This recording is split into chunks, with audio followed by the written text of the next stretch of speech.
Sehatra ny zavakanto sy ny kolotsaina ndray kosary anome lanjany kolotsaina amin'ny alalan'ny Carnaval de Madagascar ny ortanasy 360 ny volana jona ho avy zao ity hetsika ity dia ahitana ny fandraisana anjaran'ireo olona maro avy amin'ny faritra misy eto Madagasikara.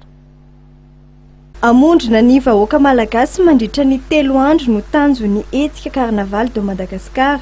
karakaray ny ortana Analamanga sy ny 360 amin'ny 7 ka hatramin'ny 1 jona ho avy zao eny amin'ny arabe ny fahaleovantena Analakely. Andray anjara amin'ny hetsika ireo faritra 20 izay ampiseho ireo kolotsaina sy zavakanto mampiavaka azy. Ankoatra ny mahetsika ara-kolotsaina azy, dia manana tanjona lehibe ampahafantarana ny Madagasikara sy tarina mpizahatany ihany koa ity Carnaval de Madagascar ity. Ny tanjon'ny ortana voalohany dia ny fampahafantarana amin'ny faritra Analamanga ka anisan'ny hetsika zany mba atratrarana ny tanjona dia ny tonga anisan'ny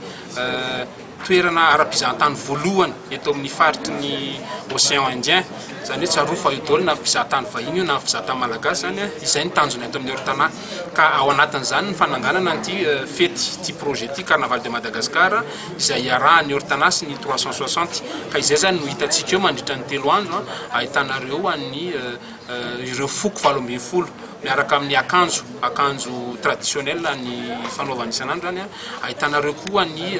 artisanat, ahitanareo koa ny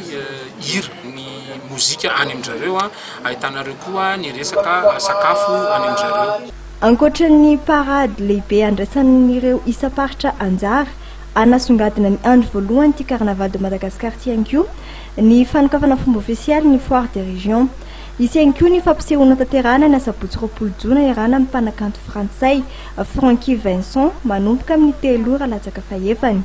Amin'ny andro ny alahady 20 jona izay atsiarovana rahateo ny fety ny mozika moa dia isan'ny fampisehoana goavana iarahana amin'ireo mpanakanto sangany eto Madagasikara izay anomboka kosa amin'ny 10 ora maraina.